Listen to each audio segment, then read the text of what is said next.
conservatives turned on Trump, Alex Jones crying, Candace Owens, gotta admit, I gave her a heart. I cannot believe this is happening. I am in agreement with Alex Jones, Tucker Carlson, Candace Owens, and yes, Megyn Kelly. All right, here it is. Are you still talking about Jeffrey Epstein? Yeah. This guy's been talked about for years. You're asking, we have Texas, we have this, we have all of the things. And are people still talking about this guy, this creep? Yeah, we are. Good grief. That was no bueno, guys. That was no bueno. Okay, President Trump had the same problem there that Caroline Leavitt had yesterday.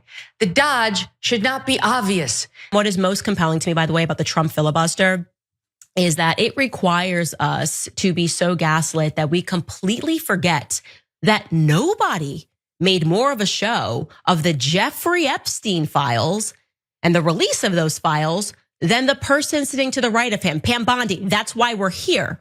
Pam Bondi was the one who notoriously handed out binders to a bunch of online influencers on February 27th. These things always come across and then they just disappear. And it's very frustrating for the American people. Epstein. Yeah, I mean, I just said Epstein. It's like, where did this guy go?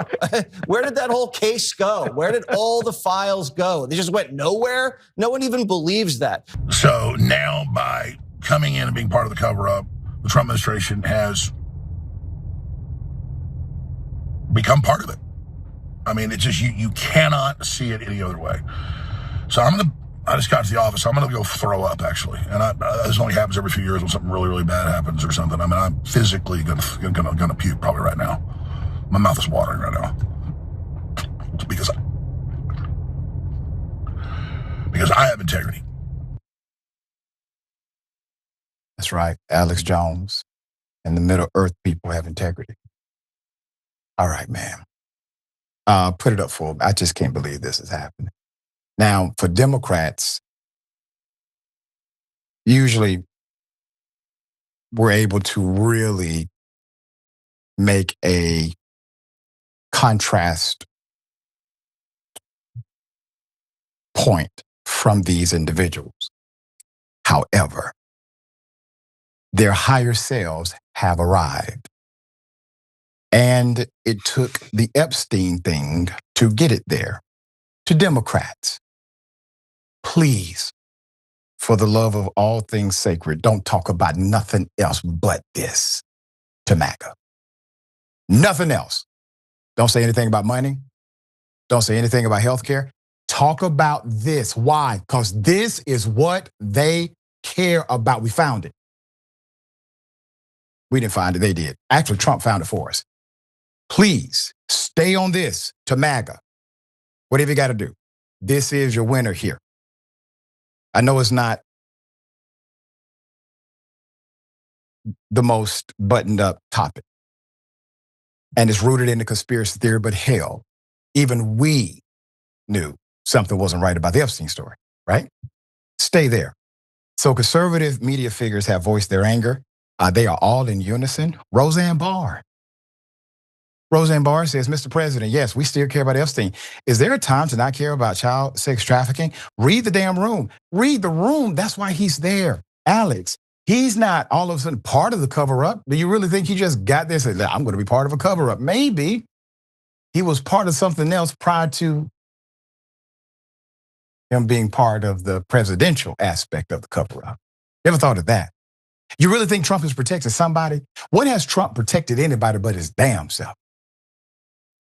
And yeah, we can go down conspiracy lane here about intelligence agencies and foreign government, but we know the character of Trump is not one of integrity. Whatever his reason is not righteous. So it's not just public figures who are turning on Trump because of this. I'm a Trump supporter, and I'm going to tell you this right now. If this is the verdict, there's no Epstein client list, then all of us that have installed Bongino and Kash Patel, the whole Trump administration, period, All they talked about was transparency. If we don't get accountability for the thousands of victims that were abused, who knows what type of crimes we're talking, then I'm jumping ship. And all of you should as well. We're not buying what you're selling. We watched the FBI pull out all these things from Epstein Island. We know that Ghislaine Maxwell's in prison right now for trafficking, okay? And the connections with her family to the Mossad needs to be talked about. We have questions. This is all going in the trash. I do not support Trump anymore. He's a liar. He's a part of the deep state. I do not support Israel. I will not be supporting him anymore. He's part of the deep state. Fascinating, is it not? Trump been lying. As a matter of fact, it's hard for me to figure out when he has told the truth. But it took this type of delineation from a proclamation made on a campaign trail to the reality of presentation from the Trump administration. Trump basically told them folks, Epstein who? We still talking about him? Why? Let's move on. There's nothing there. There's literally, according to Trump, there's literally less evidence now than prior to Trump being president in reference to Epstein.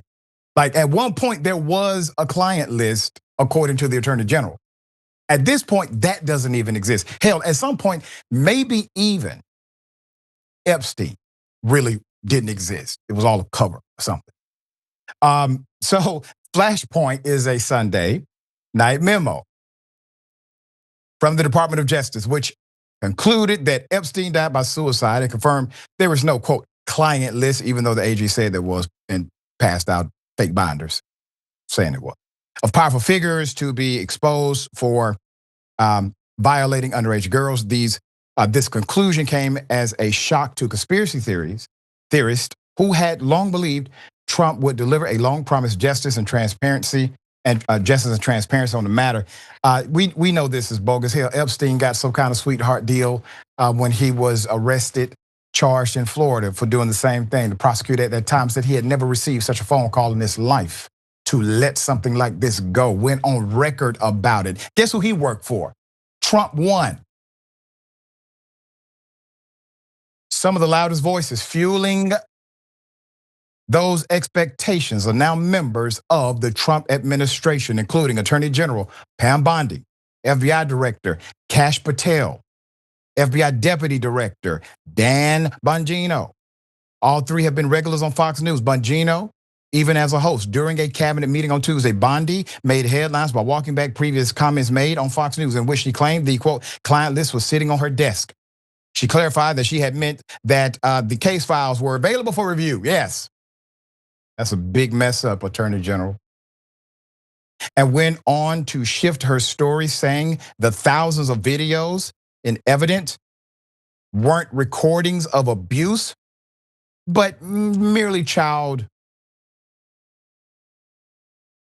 stuff that Epstein downloaded. Really, nobody said this until now. It is interesting. So let's get this straight.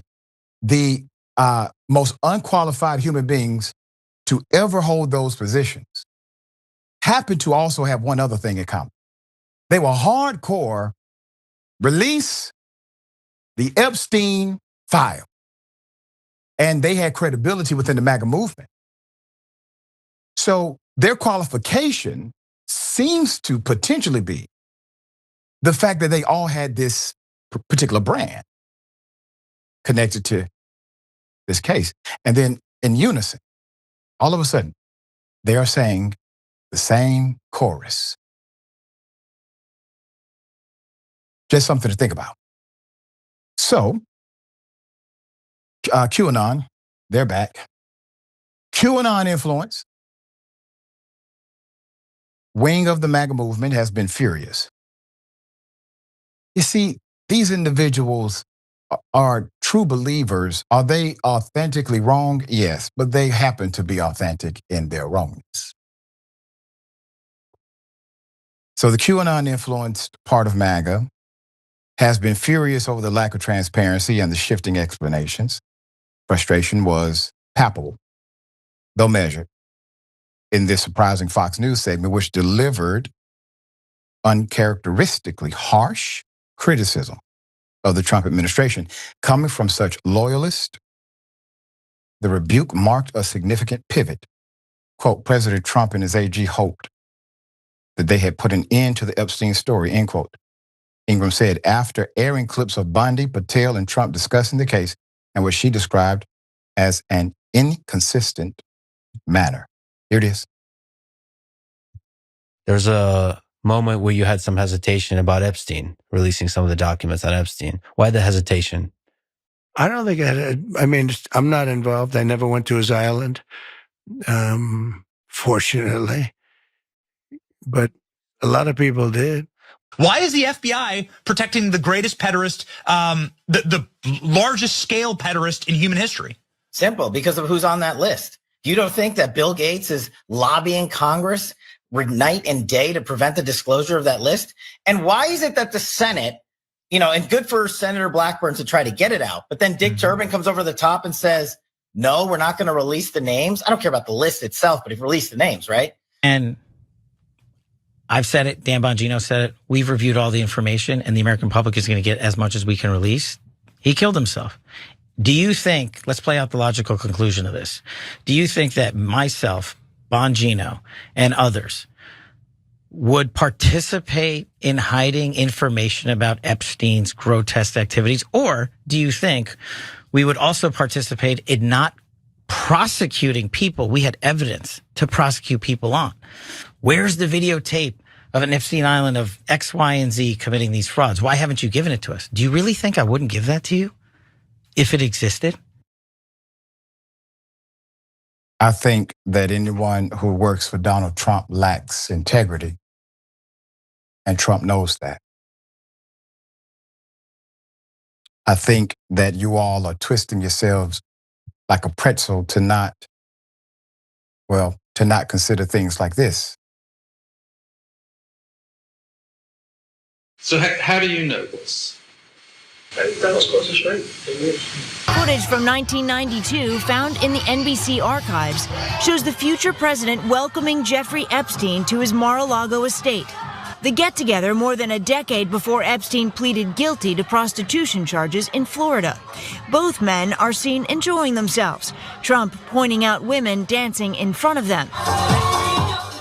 An apparently friendly encounter with a man the president is now looking to distance himself from. He was quoted in 2002 saying in New York Magazine, "I've known Jeff for 15 years, terrific guy. He's a lot of fun to be with. It is even said that he likes beautiful women as much as I do, and many of them are on the younger side," which is just creepy in so many different ways. There you have it. Your decision to make.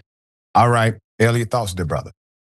I have to say there's a lot of dark stuff going on in the world right now, both here and abroad. But if you were to ask me to list out the funniest things this administration has ever done, it would not be a long list, but this would definitely be on it. I do think that if you spend a lot of years courting a particularly conspiratorial group of people, you have to continue playing that game. Otherwise, it's going to bite you in the end. And I think this is not going as well as maybe they thought it would. And also, I'm fascinated by conspiracy theories. I'm fascinated by the sincere belief in them that a growing number of people tend to have. And one particular quality about conspiracy theories is that they always have some element of unfalsifiability. So if you imagine the UFOs, then it could always be in some bunker somewhere that no one knows about yet. So there's always the carrot in front of the stick that you can kind of keep walking toward. Going out and saying, no, this didn't exist. It has never existed. And also saying,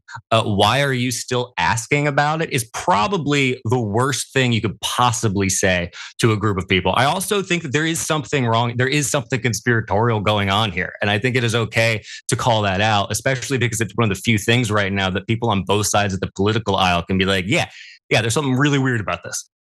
Yeah, very well said. We'll bring you updates as they develop, guaranteed to do so. Once again, Democrats, don't blow this one.